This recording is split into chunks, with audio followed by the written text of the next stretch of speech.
So a lot of you have been asking about jhana in the interviews. And I was going to wait to talk about it, but knowing that in some of your minds you will not be satisfied until you know about jhanas, I figured I'll talk about it today. And then we'll talk about more important stuff like liberation.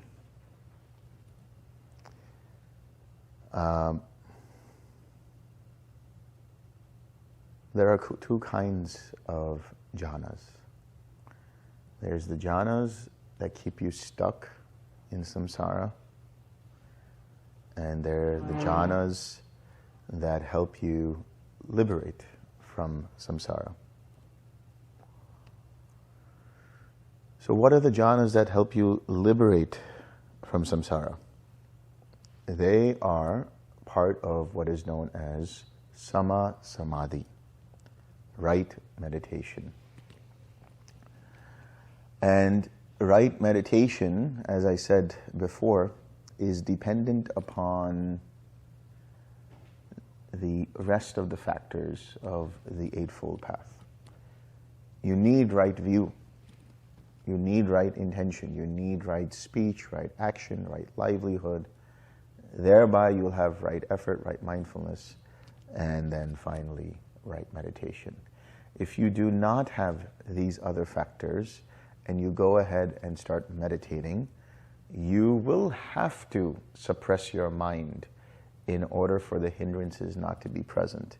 And when you do that, without taking into account the sila aspect, without taking into account the precepts part of it,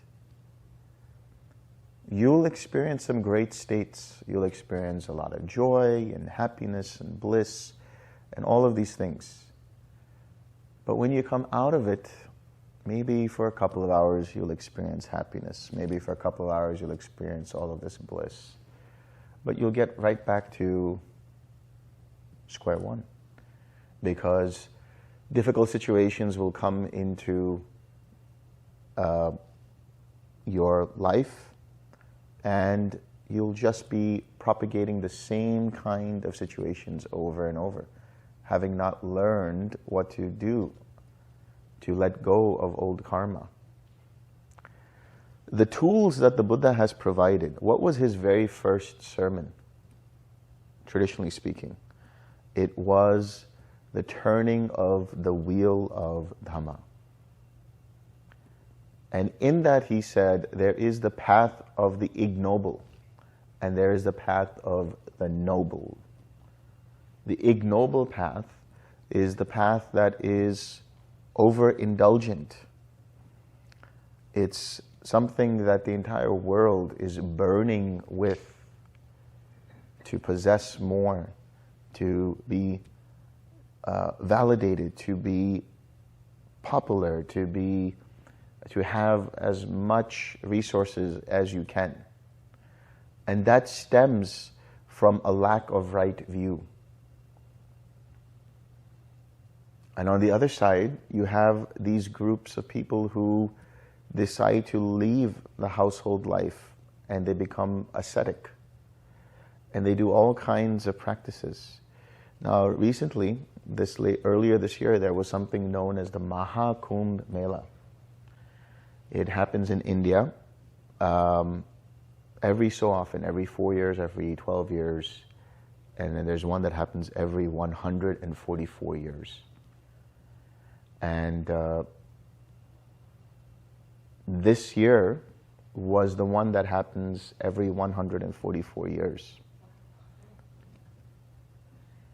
And there were a lot of people. I'm not sure what the number was, but a lot of people throughout that month coming and going to go to the Mahakumbh Mela.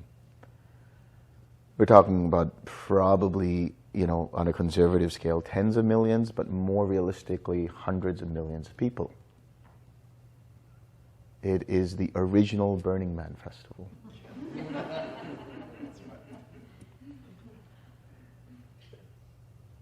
And there's all kinds of sadhus, all kinds of different kinds of ascetics present at the Kumbh Mela. There are those who are known as the Naga sadhus, and they are completely naked. They're only covered in ash and in these beads that they wear called rudrakshas. And they have these really cool dreadlocks and, all these things. And they never come out of the mountains except for during the Mahakumbh Melas. So it's a real treat for people to see them and interact with them. And you have all kinds of ascetics. There are ascetics who hold their arm like this for decades because that's part of their practice. Can you imagine holding your arm like this? And their arm just becomes this whimpered bone and flesh. You can see it. And there are other sadhus who do really strange ascetic practices, strange to our eyes.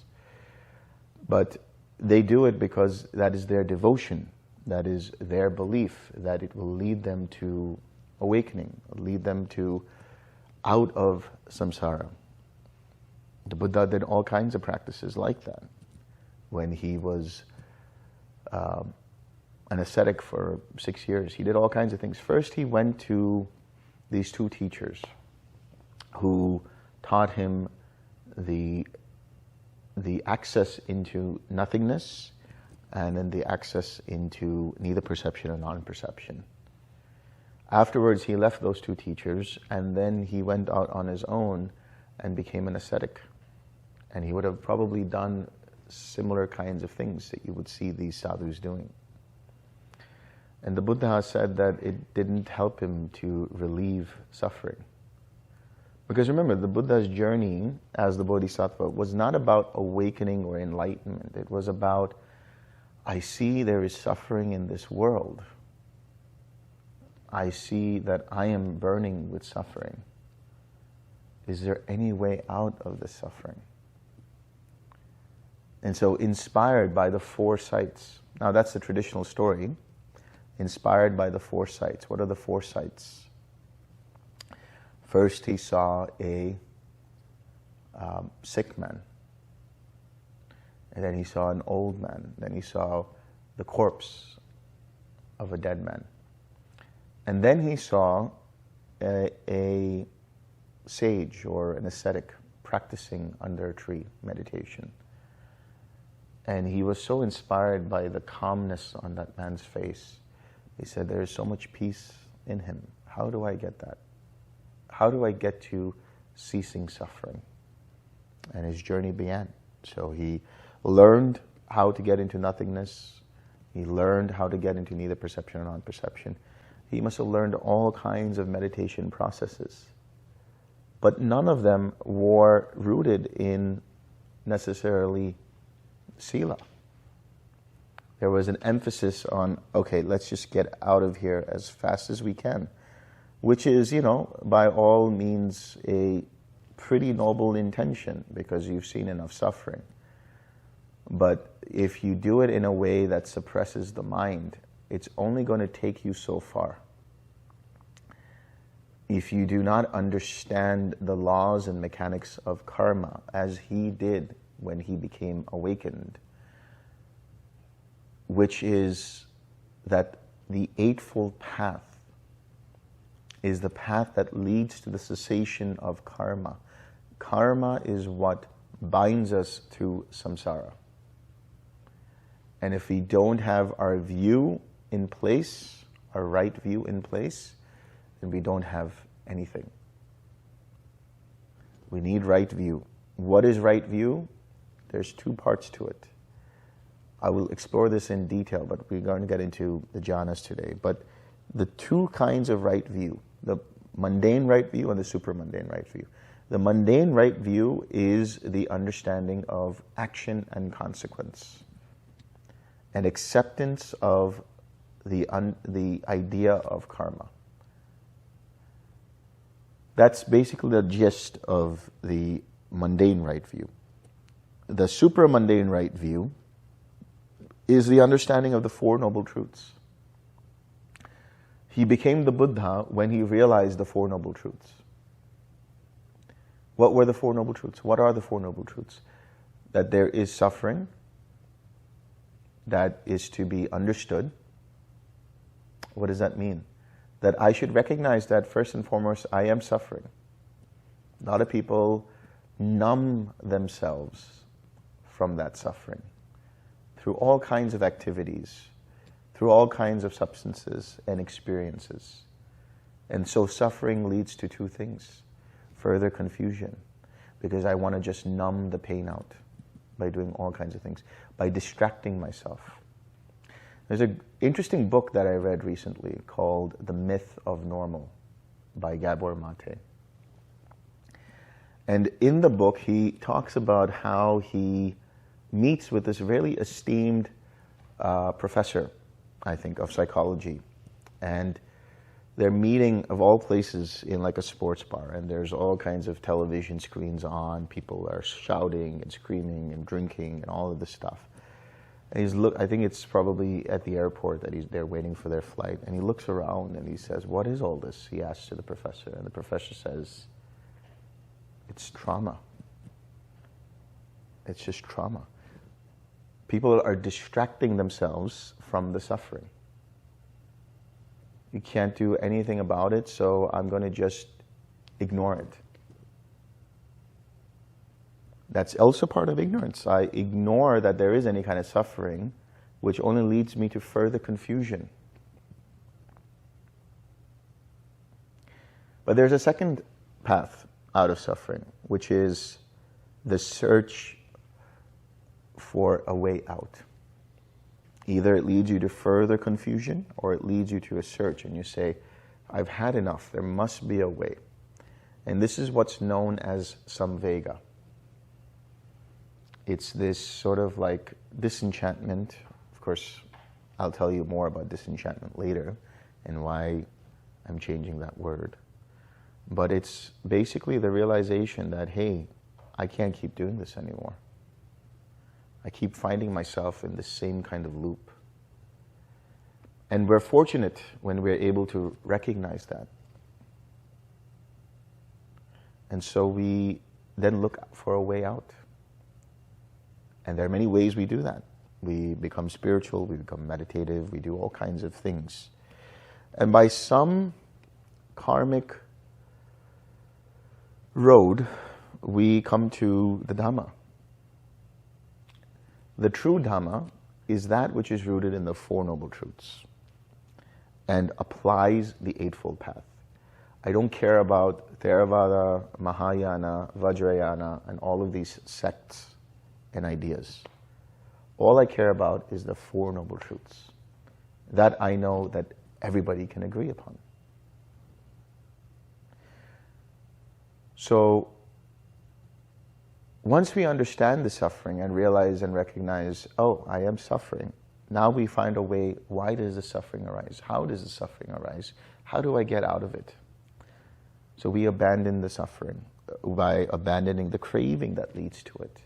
And we experience nirodha. That's dukkha nirodha, the cessation of suffering. But how do we do it? What is the process for that? The Eightfold Path. So you can see already there's these circular kind of reference points. The Four Noble Truths talk about the Eightfold Path, but the first part of the Eightfold Path talks about the Four Noble Truths. So you need that in place. And then you need right intention, which is what we spoke about the first day. What is our intention here? Is it to be the greatest meditator in the world? Is it to have bragging rights to how long we can meditate? Is it for awakening? Is it for more joy and clarity and happiness? What is it for? And can we let go of our preconceived notions of how things should be and see things as they are? Cultivate non-ill will and non-cruelty. And then, of course, the precepts, right speech, right action, right livelihood. Then we're ready for meditation, which is the right effort, right mindfulness, and right meditation. I will walk you through each of these components of the Eightfold Path. But my point is, if you want to do jhana correctly, you need all these other parts. Because the only person who is ready to enter the stream, as it were, is the person who follows the Eightfold Path, is the person who walks the Eightfold Path.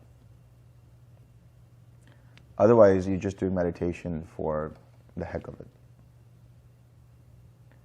We may have the intention that we want to be free, but if we don't have all these other things in order, then our mind will not be developed in the way the Buddha intended when he talked about this middle path. So now we're going to go zoom in on Samma Samadhi. What is Samma Samadhi? Samma Samadhi consists of 4 jhanas. There are in reality only 4 jhanas, but there are 8 levels of meditation.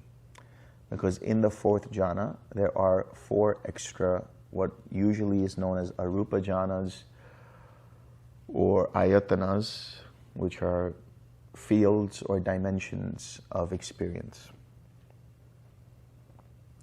So what is the first jhana? How do you get to the first jhana? First and foremost, one is secluded from unwholesome states. What does it mean to be secluded from unwholesome states? Free of hindrances, free of distractions. How do you get to that? 6 R's. What are the 6 R's? Right effort and right mindfulness. Secluded from unwholesome states, quite secluded from sensual pleasures. Here you are on retreat. Why? Because it's much easier to meditate. It's much quieter. It's pretty secluded. And so the Buddha, when he says he goes to the root of a tree or an empty hut, you all have your own cabins. We have this Dhamma hall where we can all meditate together. And it's quite secluded from sensual pleasures. Relatively speaking, I mean, we have really great food and chocolate cake, courtesy of, some meditators here. And so secluded from sensual pleasures means that we close our eyes, can't see anything, right? We start to center our mind around an object. So we sit down, we relax the mind and body, notice what's going on, and so we have mindfulness established before us. This is what we mean by mindfulness established before them. We are bringing mindfulness into the present moment. So now we may hear the birds chirping, we may hear my voice, we may hear all of these things. We may feel the air conditioning on our skin, we may feel the fly buzzing around us, all of these things, that's fine. But generally, as our mind starts to cultivate around an object of meditation, the attention is less dispersed around those sensual experiences and are gathered and collected around the object. And this process of gathering and collecting the mind around an object is known as vitakka and vichara. Vitakka is the intentionalizing of bringing up an object. For example, bringing up an image in the mind that makes us feel uplifted. Saying in our mind, may I be happy, may I be well, may I be free of suffering, may I be filled with loving kindness. Whatever you use is the process of vitakka. Vichara is the sustaining of that. What does that mean? I have started the car. I have put the key in the ignition and I've started the car. That's Vitakka. Now I put the car into drive and start to slowly drive out. That's Vichara. I'm sustaining that process of the object of meditation. It might be for a while. But what's the point of continually keying the ignition over and over and over? Once it's started, you don't need to go back and do that. And because my mind is free of the hindrances, there is relief that arises. That relief comes from the word pamoja. And this relief brings about an experience of joy. It's not a joy dependent upon external pleasures. It's a joy of being free of hindrances. The Buddha has likened hindrances as a debt to be owed, a prison to be escaped from, a thirst that needs to be quenched. How does it feel to be out of debt? You're no longer a servant or a slave to those hindrances. How does it feel like to be freed from prison? Now you're free to do and roam around as you please. How does it feel to quench your thirst? There's immense satisfaction in that. That bliss is that piti that we're talking about. So in the case of somebody starting the meditation, they intentionalize bringing up loving kindness. And they feel into that loving kindness. So that's the Vitakka and Vichara. And because there are no hindrances present in the mind feels happy, relief, and joy. And there's a deeper sense of comfort throughout the body. This is known as Sukha, not to be mistaken by the fat cat in the dining hall.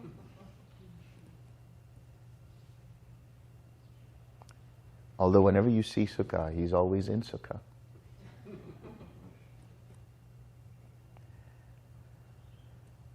And you have another factor, which is known as ekagata. Ekagata is usually translated as one-pointedness. And people have all kinds of notions about what this means, one-pointed practice. It means this is the idea, general idea that people have, is it means I become hyper-focused on my object of meditation to the exclusion of everything else. And by doing so, my mind becomes like a laser. But as Venerable Metananda would say, we want our consciousness and awareness to be like a lantern instead of a laser. So what do we mean by ekagata? Ekagata generally just means that your mind is in orbit around the object of meditation. If you press too hard, you will crash into the object. If you are too lax, you will fade away from the object. Your mind will go somewhere else. So the ekagata is unification of the mind, or the collecting of the mind's attention that orbits around the object. So this is the first jhana. Free of hindrances, secluded from sensual pleasures. There is relief and joy. There's comfort in the body, and there is a collectedness of attention. In order for you to go into jhanas, you also need what are known as the enlightenment factors. Now, I'm going to be giving you a lot of information. There's no need for you to memorize all of this, okay? It's just to understand a little bit of the territory. I don't want you to try to figure out where you are or if you have reached this place or that space, or is it this or is it that, or which enlightened factor am I supposed to be playing around with. I'm just telling you that in order for you to be in a jhanic state of mind, you need the enlightenment factors. And these enlightenment factors are activated by right effort, by the 6 R's. What are the 7 enlightenment factors? Mindfulness, discernment, energy, joy, tranquility, collectedness, and equanimity. When you recognize that you are distracted, you bring up the mindfulness factor. The realization that you were distracted is also the discernment factor. The discernment between what?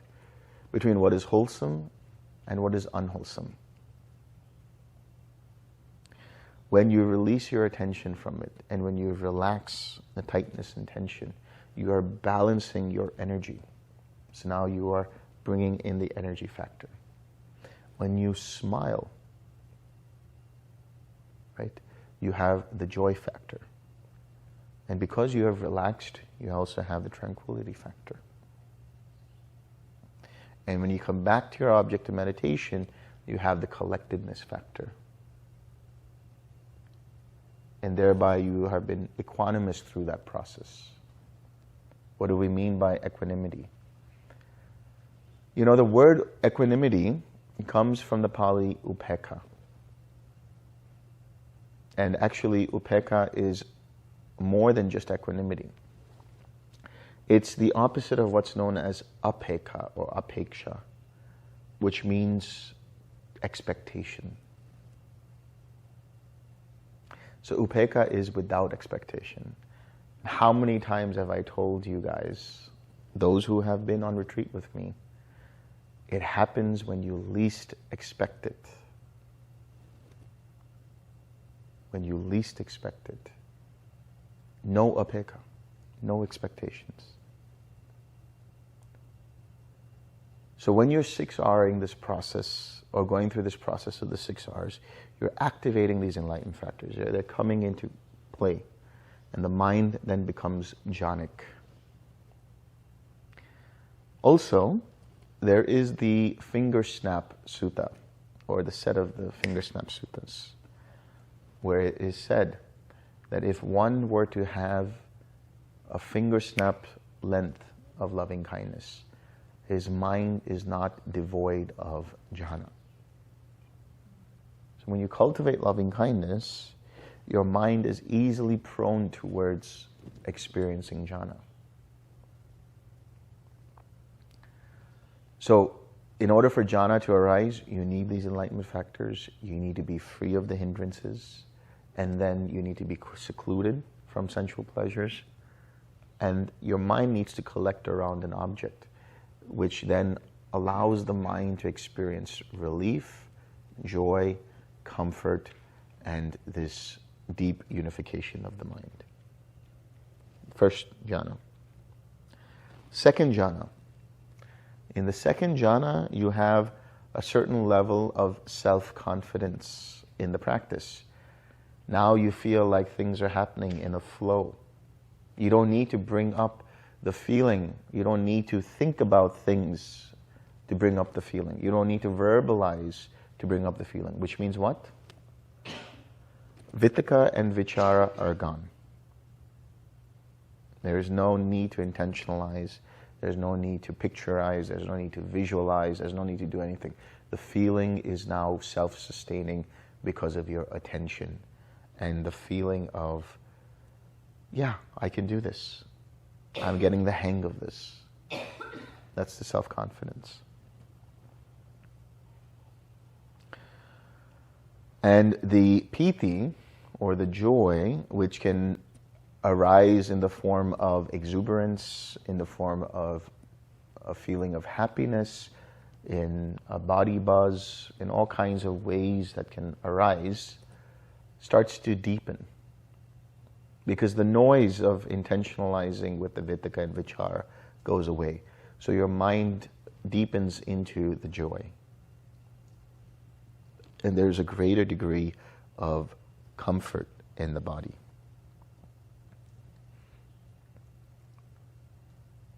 And at this point, your mind's attention is undispersed. It remains with its object. You don't need to make so much of an effort to keep it there. It may wander off, and if it does, you just siksar and you're back at it again.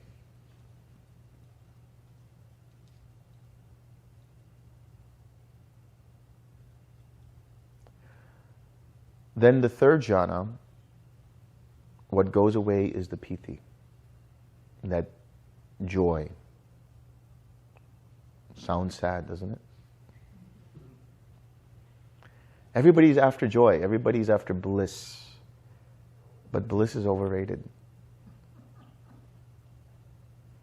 It's the newbies who go after the joy. The masters know, yeah, here's this little new kid on the block wanting some joy, some bliss. But there is something greater and more sustaining and more magnificent than just the joy. And that is an experience of deep calm. The sukha still remains. The sukha here is a deeper layer of comfort in the body. And the mind is tranquil and content in the third jhana. It's like, I don't need to do anything. I'm feeling very content where I am right now. In the suttas, this is why it's said the third jhana is what the noble ones call, he has a noble disposition. Because he's content. He's free of any kind of desire to change anything. The object is there, that's great. There's very little effort to be made to stay with the object. And the body goes through some interesting experiences. You may be meditating and you may only feel your hands, or your hands may feel heavy, or you may feel like you're floating. You may feel like you're coming out of your body. You may feel like your body is expanding. You may feel like the feeling of loving kindness in the heart starts to expand. You may feel like it starts to get up towards the head. You may feel like the body is heavy or very light. All of these are different signature points pointing out to, oh, that person is probably getting into the third jhana.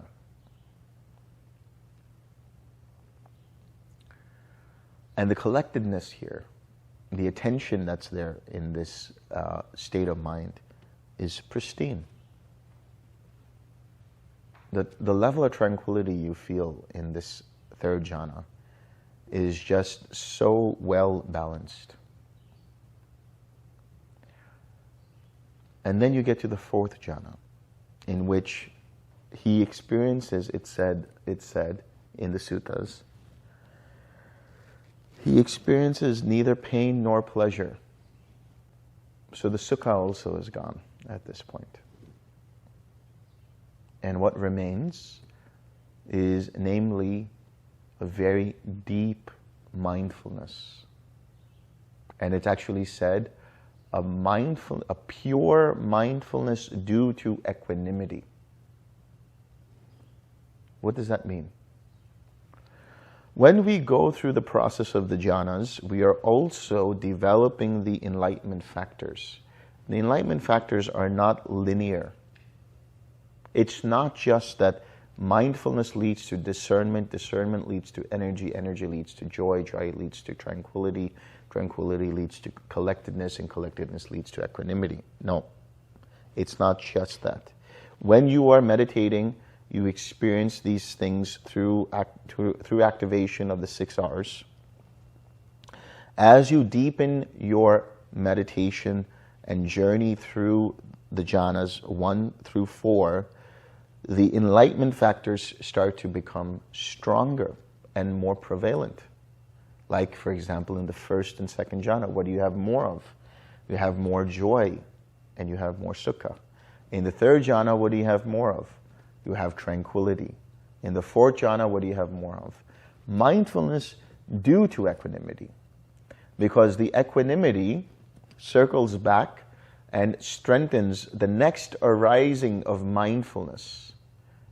You see, in the mind that is wrapped in the world around us, in the mind that is dispersed in the senses, there is an arising and passing away of mental conditions that continue to strengthen each other through cyclical processes that are happening in every single moment. But when your mind is free of that and goes into jhana, there is another cyclical process that's happening through the way of the enlightenment factors. So as you get into the jhanas, your mindfulness informs discernment, discernment informs energy, energy informs joy, joy informs tranquility, tranquility informs collectedness, collectedness informs equanimity. And then equanimity further strengthens and informs the next arising in that cycle of mindfulness. And so the process goes until what is left in the fourth jhana? Pure mindfulness due to equanimity. This is why in the fourth jhana it is so pure. Where joy is like both these flames, so to speak, are pretty stable. The joy is flickering. And the sukha is becoming more stable. And the tranquility becomes even more still. And then the equanimity and the mindfulness become like a very still flame, unaffected by anything that's arising. It's pure and bright, like the flame of a ghee lamp. You can experiment and try and see for yourself, not on this retreat, when you go back home. When you look at different kinds of oil, and you have an oil wick and you light the flame, there are different qualities to that flame. But when you take a ghee lamp, what is ghee? Clarified butter. And you lamp that, you see that the flame is still, bright, radiant, just like the mind in the fourth jhana. Unwavering. And this fourth jhana is the base for many things that one can do. Here, when one is in the fourth jhana, their mind is flexible. Their mind is malleable like gold. Just like molten gold that has been rarefied and purified through many different processes, which are what? In this case, for the mind, the process of the 6 R's, letting go of a hindrance, letting go of a hindrance, letting go of a hindrance, experiencing greater degrees of collectedness over a period of time until the mind is malleable like that pure gold. And because it's malleable, it's easy for a person, relatively speaking, to experience different kinds of faculties, to develop different kinds of psychic faculties. This is why it is said that the fourth jhana is the basis for psychic powers. Now, don't come to me tomorrow in an interview and say, how do I get to the fourth jhana so I can experience the psychic powers? They're a waste of time. But what else does it do for you? The fourth jhana is a wonderful place from where one can experience deep levels of insight and liberation. The one who is known as the Panya Vimutti, that is to say, freed through insight, liberated by insight. This happens when one experiences the fourth jhana. But the fourth jhana is also the basis for other kinds of experiences And these are known as the ayatanas, the 4 arupa jhanas. Before we get into that, let me give you the hallmarks of each of the jhanas, since some of you have asked this. First jhana, the intentionalizing of an object of meditation and the sustenance of that. The joy, the comfort, and the unification of mind. The second jhana, the joy and the comfort and the self-confidence. And of course, unification of mind. So what goes away? The vitakka and vichara. The third jhana,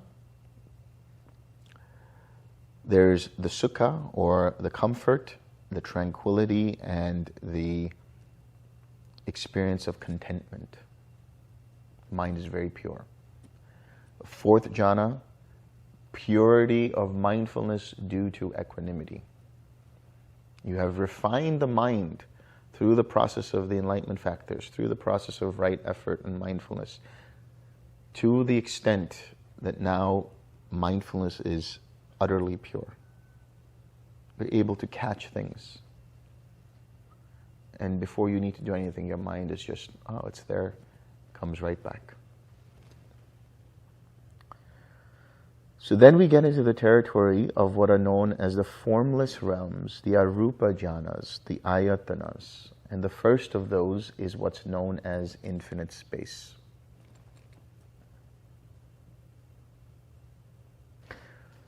Infinite space is an experience in which we have already started to lose contact with the body in the fourth jhana. In the third jhana, we have all of these different interesting experiences with the body, but in the fourth jhana, we start to lose contact. So we become so collected that we're not really paying attention to the outside world. But if something like a fly buzzes around us, lands on our skin, if we hear the door opening or closing, we may hear it and we may feel it, but faintly. And that's okay. Now, some people say that we stop breathing in the fourth jhana. No. In the fourth jhana, we start to let go of what is known as our bodily formations. Our connection to the body starts to become dimmer and dimmer and dimmer. And then by the time we are in the fifth jhana, that is the infinite space, at this point, what I will instruct you to do is radiate the loving kindness. And in time, that loving kindness transforms into compassion. This is why I was saying earlier, before, in the Metta Sahagata Sutta, the Buddha says the limits of loving kindness are from the first jhana all the way up to the fourth jhana. The limits of compassion are from the first jhana all the way up to infinite space. And so the mind starts to feel more expansive. We encompass our entire surrounding, the people in this room, this entire hall, beyond this hall, and so on and so forth. We feel more expansive. We don't need to imagine everything in order for us to feel expansive. It is an experience that happens in the mind. And this expansion and spaciousness can continue for as long as you want it to, or as long as it can. But the key is not to push. Oftentimes when we radiate in the 6 directions, we feel a tightness and tension in the head. So one neat little trick that I like to do is to imagine the loving kindness or feel the loving kindness outside of my body as a protective aura around my body, maybe a foot or 3 feet away from my body. That way it has nothing to do with my body, nothing to do with my head. And so I can see or feel the feeling going in this direction, in this direction, behind me, below me, above me, and so on. And in all directions. He pervades one quarter with loving kindness. So with the second quarter, the third quarter, the fourth quarter, as above, so below, as to himself, as to all.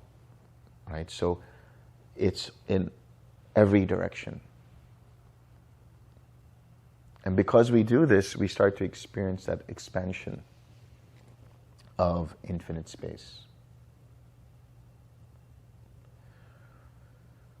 Eventually, we start to experience what's known as infinite consciousness.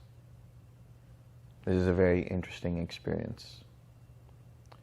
For some, it can be to the point where they realize, actually, this space that I'm experiencing and feeling is filled with my awareness.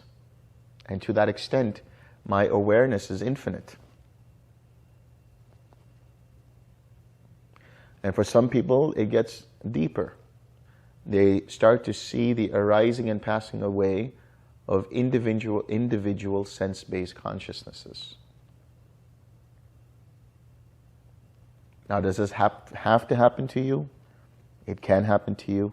It might not happen to you. It doesn't matter. These are all just different signposts on the map, on the path to Nibbana. Available as a book behind you guys.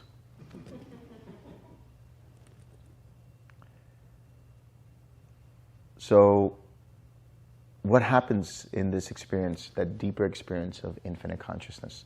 For some people, they will experience flickers behind their eyes, or different kinds of dots in space, or different kinds of visuals, fractals, and so on and so forth.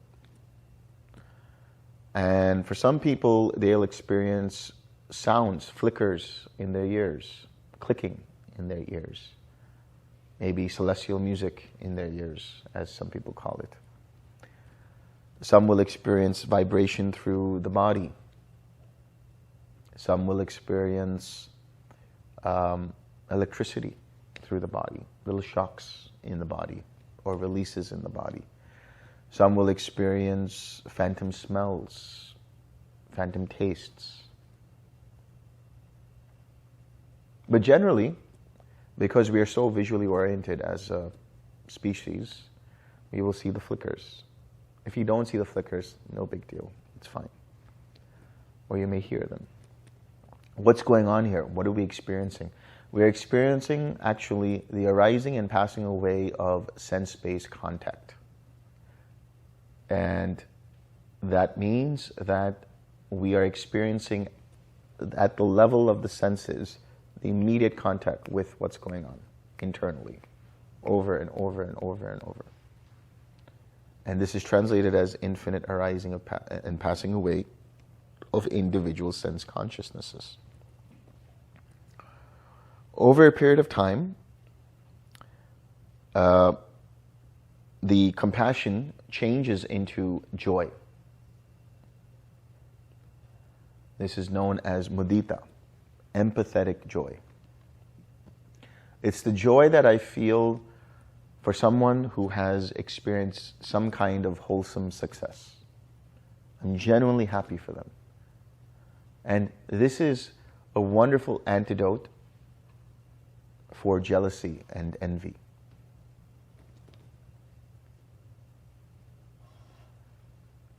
And this joy is different from the feeling of piti. It's not necessarily exuberant. It's not necessarily vibrant. It's just this very calm feeling of, oh, I'm happy for people. When the loving kindness is, I want people to be happy. I want all beings to be happy. The compassion is the recognition of suffering in myself and in others, and the wish that they would be free of suffering. And then the realization that there are those who are freed from that suffering, even if it's temporarily. And I feel happy for those people. That's the mudita. That's the empathetic joy. And you feel this at some point in infinite consciousness. You can feel it anywhere, from the first jhana to the second to the fourth to the fifth up to the sixth. Now, as if you are experiencing the arising and passing away of infinite consciousnesses, after a certain point, as that happens, your mind gets tired of that. It experiences natural samvega, this sort of, I've seen this before. This is enough. So what is it actually seeing? The arising and passing away is what? The instability of consciousness, the impermanence of consciousness. And the tiresomeness of that is the suffering, the dukkha. And at a deeper level, I realize I'm not the one creating this. I'm not the one in control here. It's arising due to causes and conditions. And therefore, I have my first dip into the experience of anatta, not self.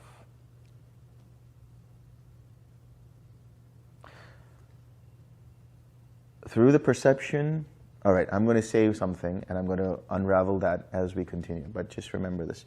Through the perception of impermanence, there arises the perception of instability. There arises the perception of suffering. Through the perception of suffering, there arises the perception of not self. Through the perception of not self, there arises the perception of equanimity. Through the perception of equanimity, there arises the perception of what is traditionally known as disenchantment. Through the perception of disenchantment, there is the perception of what is generally known as dispassion. Through the perception of dispassion, there is the perception of cessation, and the mind is liberated. So, in infinite consciousness, what are we experiencing? We are seeing for ourselves, and again, we don't have to experience it. I'm just giving you all of the map that I have understood through my experience. Okay? What I say is not gospel. Right? Everybody has their own different experiences. But we'll discuss those if you've had those on this retreat in the interviews. And if there are different experiences, we'll explore that together and understand what those experiences are. So, we experience the instability of the consciousness, and we see how tiresome that is over a period of time. So we experience and perceive suffering. And we realize that there's no controller here. So we have the perception of anatta, of not self. Thereby, our mind starts to dip into what is known as nothingness. And tied to that nothingness, the limit is equanimity, right? The limit of equanimity, I should say, is nothingness. This is now we're talking about the Brahma Vihara of equanimity, which is what? Seeing things as they are without judgment, without expectation. Your mind feels that equanimity as a very deep sense of tranquility. And there's nothing going on. What do we mean by that? Nothingness. There's just no interest in the outside world, what's going on outside. Nothing. And there's no interest in what's happening here in this internal world of the jhanas, because our mind is just fixed on the feeling of equanimity. And if you're experiencing equanimity, or if you're using equanimity as an object, what I would suggest to you at that point is just gently radiate it outward. And the image I like to use is like dropping a pebble, a small pebble, on the surface of a very still lake. When I was in Austria in the fall of 2023, I was giving a retreat over there. And I was taken to a very beautiful monastery, or what used to be a monastery. It was an abbey, actually. And it had been turned into a kind of resort/hotel. And it was in the hills. It was very beautiful. You know, we would go walking in the fall. So you can imagine the golden leaves. And we walk in the fall and you see all these rolling hills and you see all these cows, you know, grazing on the grass there. But when you take a walk from that space, by the way, just a little interesting tidbit from that. The organizer and I, we went exploring in the monastery, and we went to this space where it just went down into this deep darkness, and we walked down, and what we saw in there was a crypt of skulls and skeletons. And we're like, oh, this is awesome. And we meditated there. It was amazing, so quiet. Nobody ever visits that. Why would they? So anyway, not something I would recommend if you don't want to do that. But it's great because it gives you the sense of, yeah, these people are all, these skeletons used to all be people. And where are they now? Direct experience or perception of impermanence, of instability. Anyway, so when you walk away from the abbey, you go down and there's this beautiful lake. And we were sitting over there. And I took this photo of the lake because it was so still. So still. And behind it was this vista of mountains, ice-capped mountains. And so you could see the reflection of the mountains and the clear blue sky on the surface of the lake. And it was like a total 180 mirror reflection. Totally still. And so if you threw just a small pebble in there, it'd just be little ripples. That's how I see equanimity. You just have a small intention of radiating equanimity, and you can feel that just dispersing out in the different directions. And after a while, that starts to become quieter. And again, you're back into the stillness of mind. And you may try again to drop another pebble, another intention of radiating. And it might go on for a while. But at some point, the mind will say, enough, I'm not interested in anything now. There's a slight tension in trying to do anything. That's when you know now you're entering into the territory of what is known as the quiet mind. Quiet mind is not necessarily altogether that quiet, but we just call it that. Quiet mind. And now you're entering into the territory of neither perception nor non-perception. So in nothingness, there's equanimity, and there's no element in the mind, outside of the mind, that you're interested in. You're completely on your object. And after a period of time, you don't feel like even taking anything as an object. And what happens? The mind itself is the object.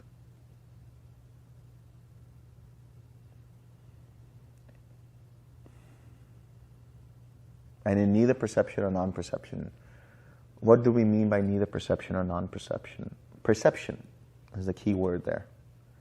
To perceive is to recognize or recognize what it is that we're experiencing. This, when you see this, you see it as the color black. How do you know it's the color black? Because maybe you've seen it before, and somebody has told you in school, or you've learned that this is what the color black is. If you are of a different nationality with a different language, you may call it something else in your language, but you can see it as black in your language. But what is that process of knowing that this is black? Or this is the label that this is the color black? That's recognition. And that recognition is perception. So neither perception nor non-perception is actually neither recognition nor non-recognition. Neither labeling nor non-labeling. Stuff happens in this territory of neither perception or non-perception that you're not fully, completely comprehending. It's like a fever dream or like a hypnagogic state. It's like there are these little patterns or colors or disconnected thoughts that you just can't make sense of. It's like you're asleep, but you're awake at the same time. You don't have any sloth and torpor in there. In fact, your mind is bright and alert, very sensitive. So those dream-like patterns may arise for a while, and then they just kind of clear away. You go through the fog of that, and what remains is a mind that is mostly vibrationless. And this quiet mind is now like fully there, present. And for a while, your mind will be here, and it will experience great degrees of quiet. For a long time, things might not happen. And this is the irony that makes me laugh, is that we come into meditation because we want to quieten our minds. And then when our minds are quiet, we get bored, and we want something to happen. And that is the trap. That is the trap that you must see. That when you get bored, the mind will do all kinds of things. Mara, as it were, will throw all kinds of darts and arrows at you to distract you. They may come in the form of restlessness. And there's a hurricane of all kinds of thoughts flung at you. And your mind is like, I just don't feel like doing anything anymore. I can't meditate. What should I be doing now? It's relentless. I'm tired. Enough of this. Should I just get up and walk away and come back to it later? Or should I keep sitting? What should I do? Here is the key. You can first bring up tranquility. Little microdoses of tranquility. Because your mind is so sensitive at this time. Just the intention of tranquility. And you see how that starts to pervade the entire mind. And the restlessness starts to slow down. Until you have that stillness again. But then again, it relents. It comes back. It continues. It returns. So what do you do? How many of you have seen the movie Little Buddha, or have heard of it? Little Buddha? It was a movie that was made in the 90s. It's a very interesting film. But that scene always comes to me when I think about this.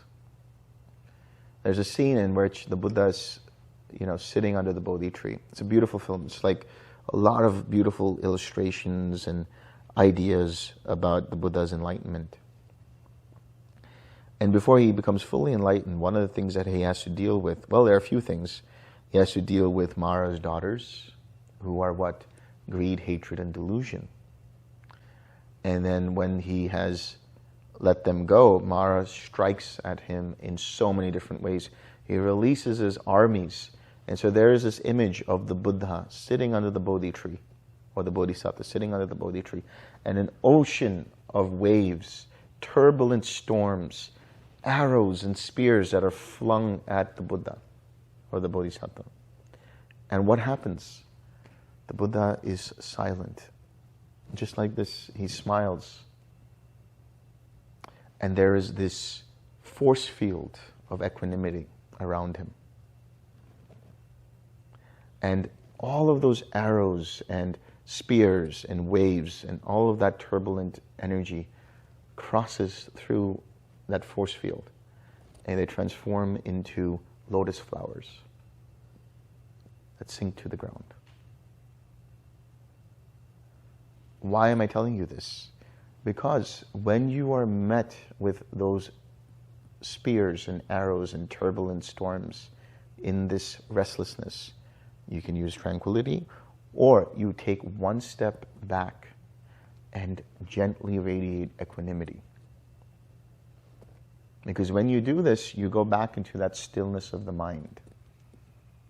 And then the mind goes back into and sinks into itself, into its own quietude. It may take a while, but guess what happens?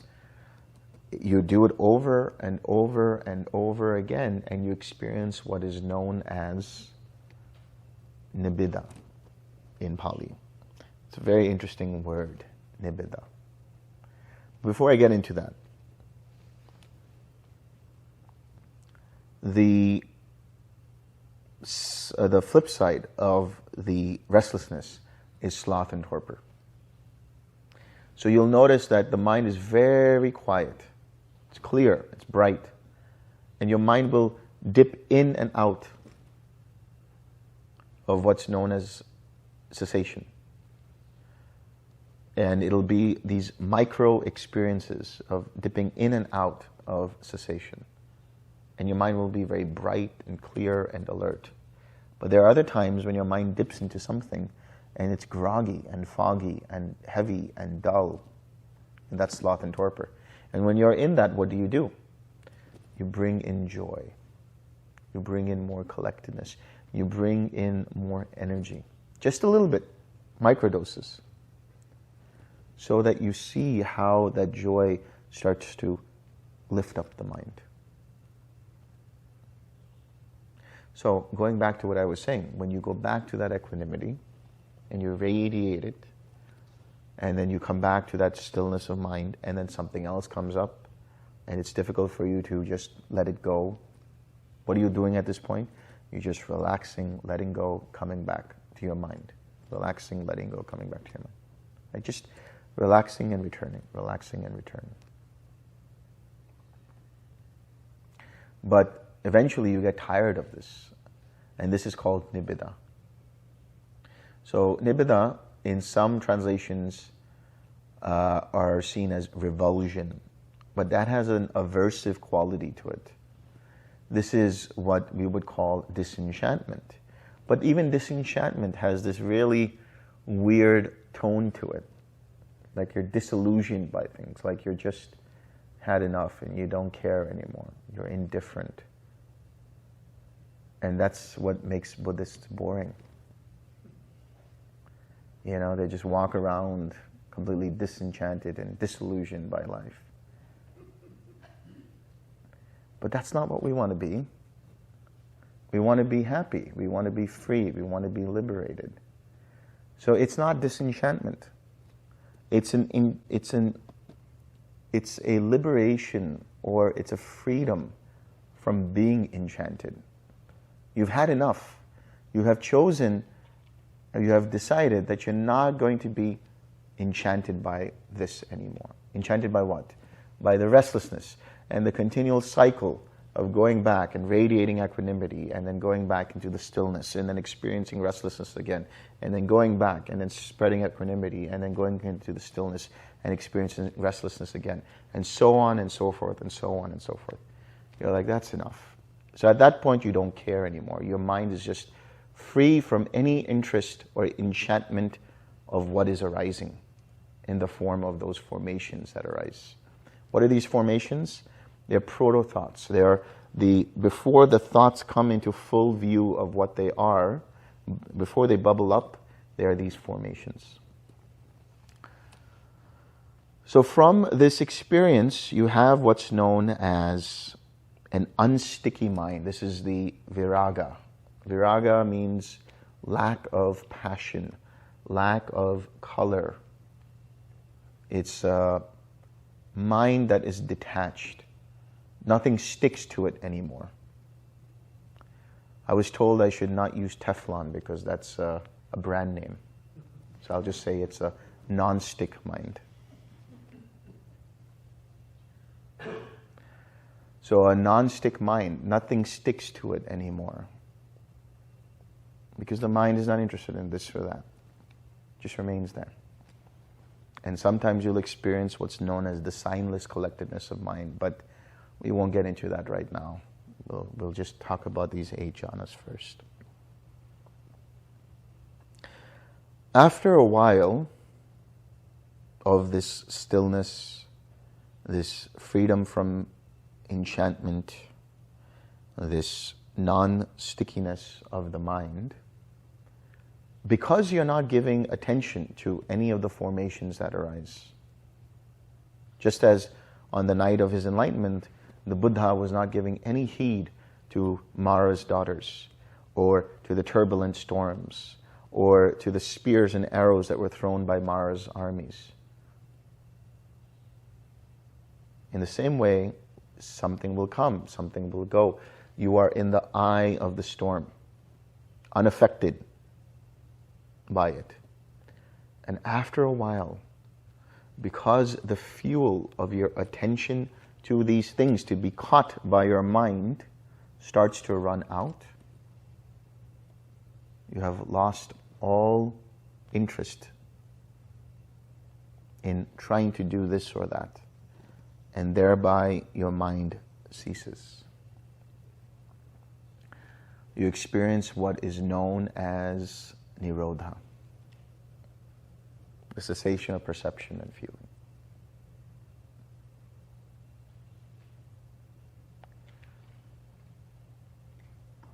You don't know when you're in it, but you know when you come out of it that you went somewhere, that your mind dipped into something, and as a result of which you experienced a bright, pure, clear mind filled with joy and relief. And in that moment, prior to that joy and relief, your mind made contact with Nibbana. It made contact with that which is signless, that which is undirected, that which is empty. Why? Because through the deep realization of impermanence, which doesn't necessarily have to happen on a conscious level, but it's because your mind keeps letting go, it has understood this, that no object is worth holding on to, worth grasping onto. And therefore you are in the signless, objectless Nibbana. With the realization of suffering, you see that any trying to control, any intentional sort of maneuvering through this process is a fool's errand, because all paths in the conditioned world lead to suffering. Except for, of course, the Eightfold Path, because it's all about letting go. You let go of all intention, and therefore it's the undirected. And because you see that there is no unchanging, permanent, independent idea of a self present in that space, you realize emptiness. You make contact with emptiness.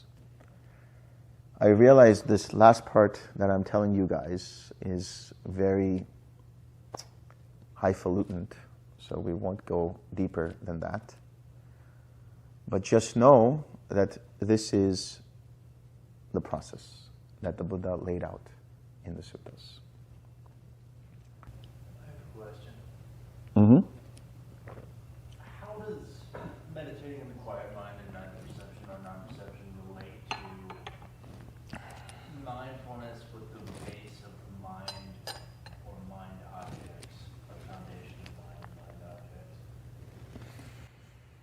Okay, very simply put, the mindfulness of mind is to understand, so what it's known as is chitta upasana, which means you are paying attention to what's happening in mind, and you're aware of different arising and passing away of mental states.